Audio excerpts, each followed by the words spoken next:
of course, 1 year of the Tinubu administration. Is there a sense that there is much to show for it or not? It's a moment of deep reflection for Nigerians because we all remember the campaign.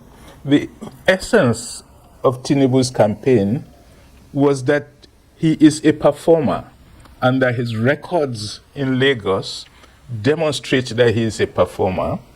And I think a lot of people thought we are now moving from a regime of non-performance led by Buhari to one of significantly improved performance led by Tinubu, and that did not happen. And that's why people are extremely worried, if not agitated, because all the key problems associated with poor governance, often I will call it non-governance by Buhari, continue to today.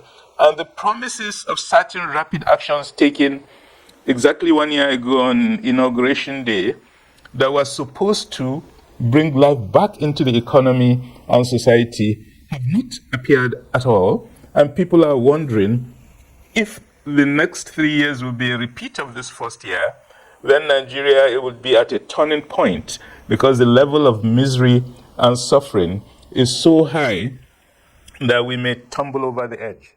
The present administration has tried to separate itself from the Buhari era. But unfortunately, it is impossible to do so because it's the same family, the same party. And indeed, Tinubu is famous for supporting or indeed bringing Buhari to office. So he can't really separate the two administrations. I think what we are facing is a situation where you overpromise and completely underdeliver. We were in ground zero with the Buhari administration. And therefore, the promise was Tinubu, a performer. He did magic in Lagos. He was coming to repeat the same thing in Abuja. And of course, his inaugural speech was powerful. You recall that it was in that speech that he talked about so many of the major policy ideas that he proposed, like subsidy. When he was saying that subsidy was gone, it was quite nice. It sounded good. But what has happened is that their campaign messages have not been turned into actionable program. That is really the issue. So they have overpromised, but have not been able to put together a team of people to help them synthesize the message into actionable plan. And that's really part of the challenge, that you promise, the expectation is high, and that is why it's been assessed in a very harsh way, in my opinion. Well, Charles, I think it's just largely one of continuity, you know. I haven't seen anything that is disruptive and that is consequential enough that will yield different results in key sectors of the economy, of the Nigerian society, be it economy, politics, culture, health, education, etc. Yes, we have seen attempts, we've seen trials, you know, we've seen policy decisions, we've seen directions, you know, but of course we have seen some lethargy or some reluctance in the ability of the administration, you know, to execute some of these policies. You know, again, we need to underscore the fact that we exist in a system, in a political atmosphere, where parties are necessarily special purpose vehicles. They are not necessarily funded on any ideology. There's no particular ideology that you can place around APC, for instance, you know, so such that from Buhari to Tinubu, you will see some level of consistency, further to, you know, obedience, you know, further to a determination to follow their ideology. That's not what we have. What we have is, you know, different personalities reflecting on governance, you know, as the case could be. And of course, otherwise, one would have expected some level of disruption at the level of the economy, disruption of the political process in such a way that it will not be business as usual. And what we have been witnessing in the last 1 year has unfortunately been business as usual, even though the administration seems to be trying to find silver lining in that cloud, you know, trying to make lemonade out of sour grapes, but we know how challenging this can be. Maybe at some point in the conversation, we'll get to, you know, making projections on, you know, some of their efforts. But in this circumstance, the last 1 year has been one that we cannot actually mark as being excellent or being very good or even good, even though the attempts are very obvious as a case could be. I think people are not really thinking in terms of party. They are thinking in terms of government. and government has made promises to deliver, and government is not delivering. But what people are really thinking about is the precariousness of their lives. One, being on the road, traveling, even sitting in your house, people come in with arms, kidnap you, take you away for ransom. And the extended family have to sell all their properties to raise money to try to rescue you. And just to make you doubt whether there's any point in rescue, sometimes the ransom is paid and they kill you anyway. The other issue is the spread of violence and criminality which remain unchecked all over the country. The cost of living has created a crisis in which people fall sick. Curing malaria today is a major endeavor because of the escalation of the cost of drugs. People wonder, why do Nigerians pray so much today? It's because they fall sick, they can't pay for drugs. So the only alternative for them is to pray. And prayer, of course, is good, but sometimes these malaria parasites refuse to listen to your powerful prayers. So it's just precariousness of life, that you are unsafe in this country.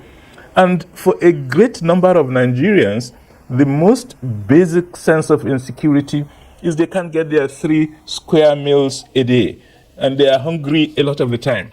Are we surprised people get very angry and people fall into mental sickness because of the constraints they are living under? Those are really the issues. So we are now past thinking, is APC performing or not? People are saying, the fact of the matter, if the Constitution defines governance as the security and welfare of Nigerians, then we don't have government at all. What we have is people enjoying themselves at the top, taking care of themselves, but for the people, there's zero government. And this is a very dangerous situation for any country to be in, because self-help then becomes a generalized ideology. Increasingly, Nigerians are saying, let me look for money to buy arms. Now, as more and more people buy arms, what's going to happen? You're not going to reach the people in government. You're going to turn on your neighbor, who has maybe just as little as you have, and you take the little your neighbor has. And that's the pathway to anarchy. That's the real risk we are facing in this country. Is past whether this government is performing or not, but that people are in deep personal and family crisis, and they feel their survival is at stake, and they need to do something drastic if they are to continue to survive in this country. The problem that we have today is the inability of the APC administration to galvanize the real quality caliber of people to help them govern the country. They seem to forget that there's a difference between campaign and governance. In my opinion, when you listen to them talk, in some cases, they're still in the campaign mode, talking about themselves and the opposition party. That time has gone. We finish with campaign. This is the time for governance. What they need to do first is to mobilize support across party line. The country is in such a mess that President Tinubu and his group can't do much. They are doing very well. They are trying their best. But is their best good enough? The answer is no. You need to mobilize credible support and gain some legitimacy in some of the things that they are doing. But they are not doing that. That's point number one. Point number two, there is this assumption the federal government knows it all. I have had the privilege of working both at the federal level as well as the state level, and I know that there's a huge disconnect between the states and the federal government. And unfortunately, the states is the hub of activities. Well, what you find in Nigeria today is a total disconnect in policy, in implementation, in understanding of the direction for the government. We have a situation where attempts are being made to create powerful individuals instead of building institutions. We don't have institutions. Some of the institutions we have collapsed. I'll give you one good example that I'm familiar with. National Planning Commission. They have the mandatory, the statutory responsibility of designing a work plan for the country. The Renewed Hope Agenda was a campaign policy document. That should have been given to the institution to tease out and develop a medium-term work plan. Right now, we are groping in the dark. We don't have a work plan. We don't have a roadmap. So when Professor Jubilee says people are in despair, It is true because there's no hope, there's no direction. Nobody can tell you this is where we're going, this is where we're headed, because there's no roadmap. So I don't think it's too late. This is only 1 year of this administration. What they need to do is to get back on track, get the legitimacy that the government deserves, get the states to be part of their bigger plan, and get well-meaning Nigerians to advise and get them together. You will recall that in 1999, President Obasanjo inherited a near hopeless situation. What he did with his maturity was to bring everybody on board, people from different parties, people from different ethnic nationalities, and coupled a government of national unity. Even though he never called it a government of national unity, but that gave him a lot of legitimacy, and that gave a lot of people ownership of what was going on. And I expect that there will be changes after this first year, because the policies are not working. That we still have a problem of having an overarching ideology around which the efforts of the ministers, agency heads, will be shaped, so that beyond the sing-song of a Renew Hope agenda, we can have something that is developmental, that is growth-oriented, much more structural, much more foundational, as the case could be, But in terms of specifics, yes, we have seen some ministers who are actually, you could say they are shining lights of the administration, and of course, they are very obvious. Some of them are very obvious, FCT minister, from what we see around Abuja, in the last 1 year, quite commendable. Infrastructure, some of them abandoned for many years, they are coming back to life. There's a new push in the city, and it's a good thing that we are seeing the commissioning of some of these structures. But what we expect is that the effort will extend, to the countrysides, to the downsides, not just in the city center alone, because FCT is much more than the city center. And of course, the internal minister for interior has also not done badly. We have seen efforts even much earlier than now, remain another shining light, another silver lining, so to say. And of course, the education minister too, although very quiet, but obviously very effective. We understand the much he's doing just to, prevent ASU from getting provoked once again. And beyond that, we are mindful of his efforts at reducing the number of out-of-school children. The early release of the education work plan is also another thing that comes to mind. And of course, the resolution of the crisis around IPs, is something that was quietly resolved as well, even though there are still pockets of agitation in that sector.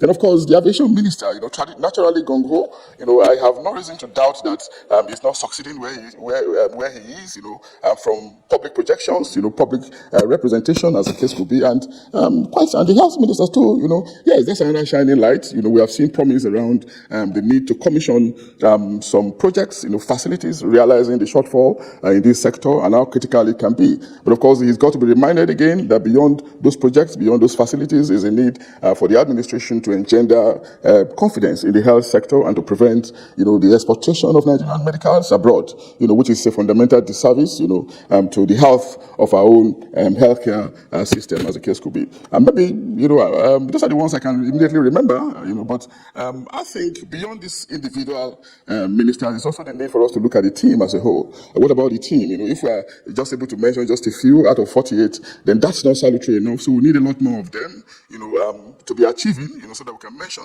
some more names, and of course we need that team spirit, beyond individual identification. We need, that team projection, because the president, of course, will not be thinking or not necessarily thinking about individuals coming to, to be rated as outstanding at the expense of the other. So it's the whole picture that matters, not necessarily the unit, as the case could be.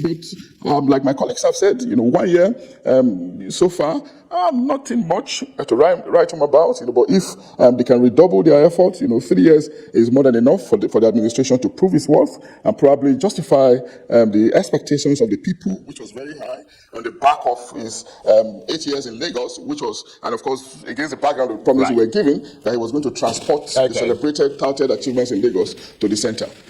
I think some of them appear to be making significant progress, but the problem is always to be able to differentiate a good publicity staff ratio that amplifies what is being done.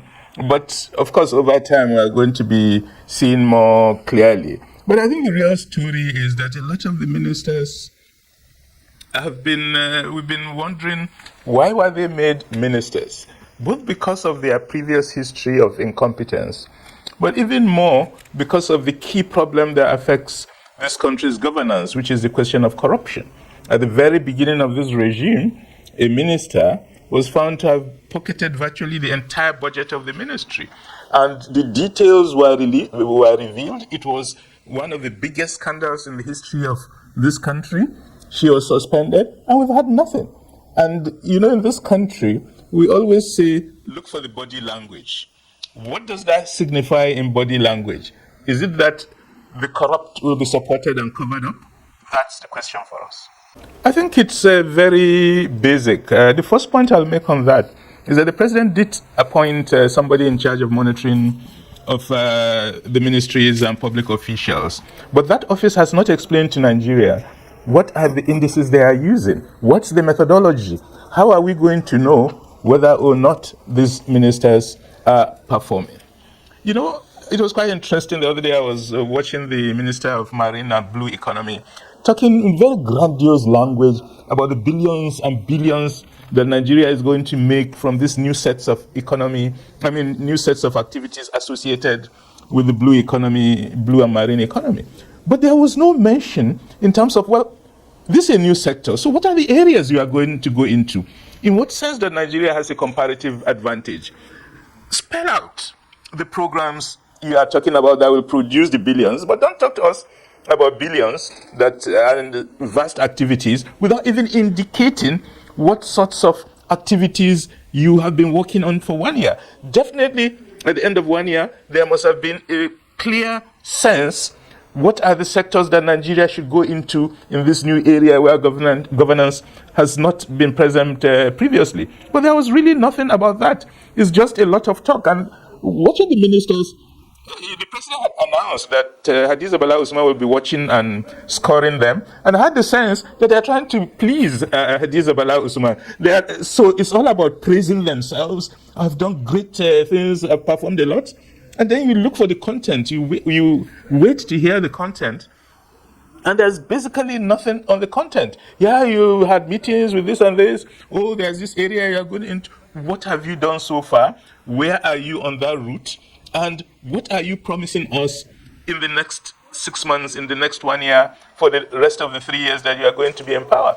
This lack of concreteness in terms of the outputs they will be engaged in is very basic. But we know in evaluation, at the end of the day, it's not the output that matters, it's the outcome.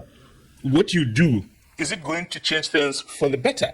That's what people are really interested in. But when we don't even know what are the activities you want to do, the question of performance evaluation doesn't arise because there's nothing to evaluate. It's just a lot of hot air about great things you'll be doing, only that nobody knows what those great things are. Some of them have no practical experience in governance and therefore are lost in the politics of governance. Now let me be practical here. One of the best ranked ministers is the Minister of Interior. The reason why he is very well ranked is because he came and said, we have issues with passport, backlog. Give me 2 weeks, I will sort it out. And in 2 weeks, I think in a little over 2 weeks, he came back and said, I've cleared the backlog. He said that the Nigerians suffer a lot traveling to get visa, particularly those abroad. He mentioned Canada specifically. And he said, give me time, I will sort it out. He did. He also came and said, there are issues with our prisons, our correctional centers. He's been doing a lot. So people see him and benchmark him based on targets and delivery. And that is the point I've been making, that you can't really assess anybody without those parameters. You must know what you're assessing. If you ask me, my colleague said earlier about Minister of Education, he has done very well, and one of the things he did was to manage ASU. I mean, can that be an achievement?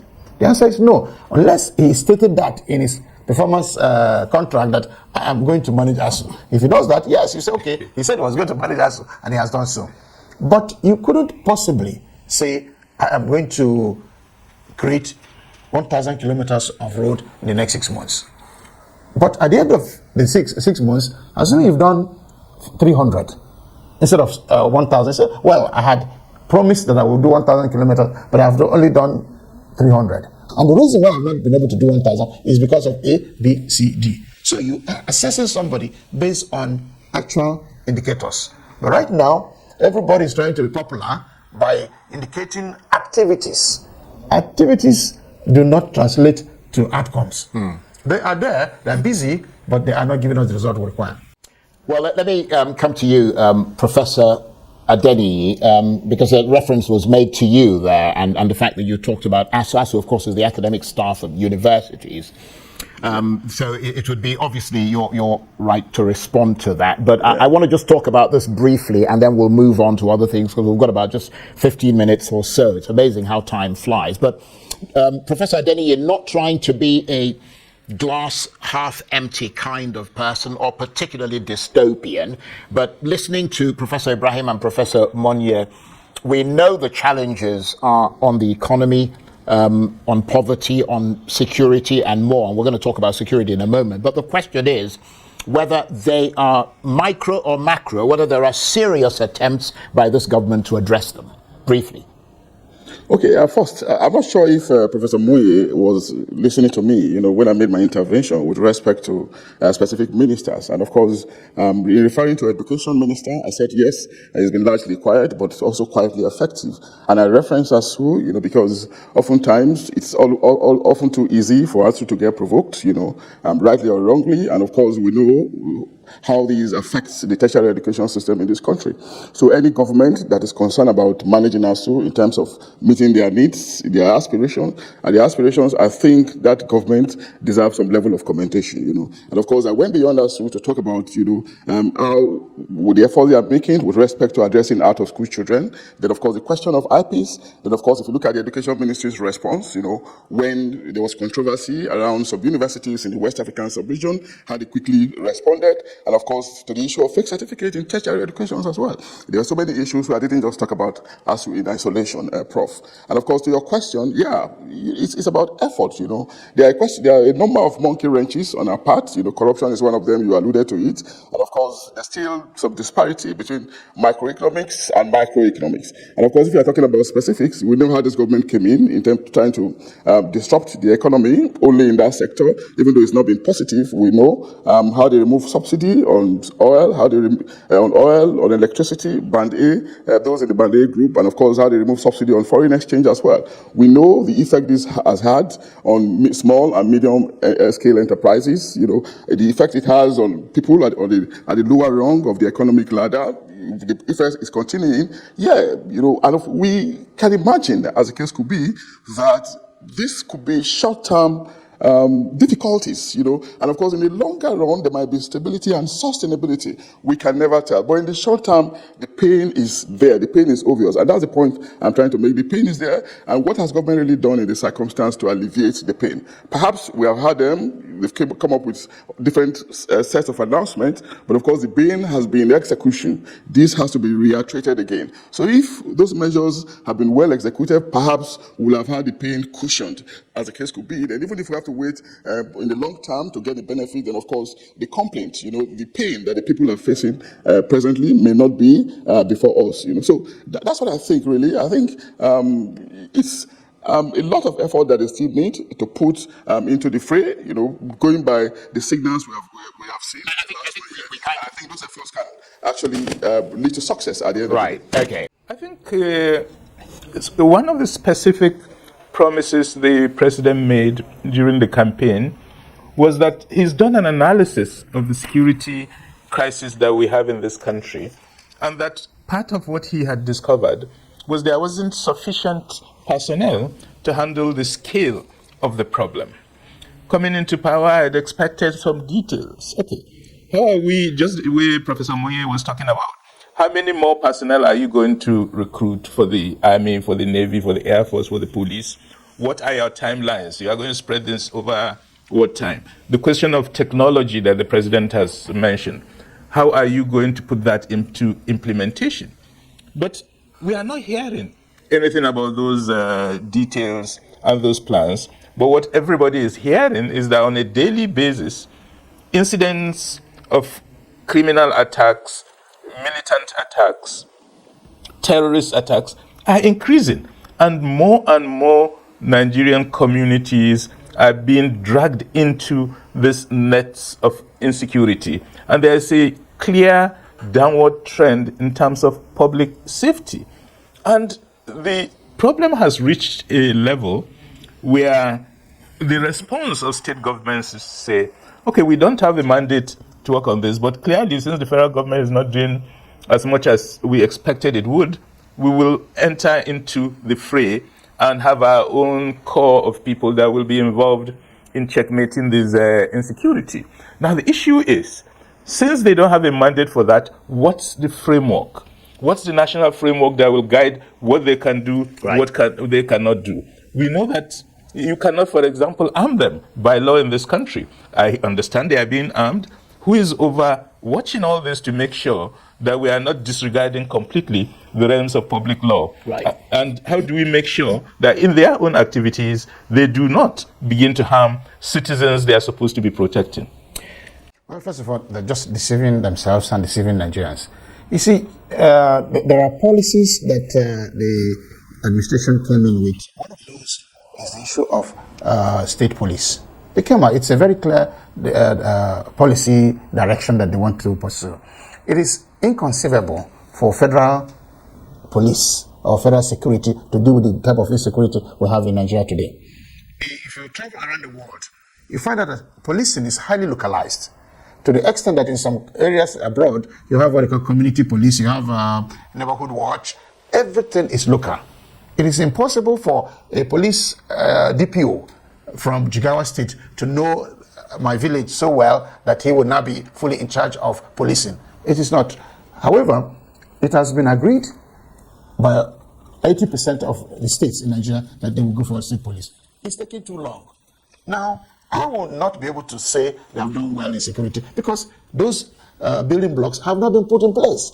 If they have done or started the process of state police administration, you say, okay, they are doing well. We're not seeing the result yet, but they're in the right direction. There is no movement. And therefore, you can tell me from here to tomorrow about insecurity, kidnapping, kinetic security, all those flowery language that people use, nice. But the effect is, are we any safer? The answer is no. What can we do? A lot. One of them is state policing. But before you very briefly, jump in here, we've got about 20 seconds. Not so long ago, some people were kidnapped in Urumi in Edo State. Some policemen couldn't do anything. They got the local vigilante to go into the forest. And in less than 24 hours, the local vigilante was able to do what the police couldn't do, i.e. fishing out the kidnappers. And that supports your argument of for local.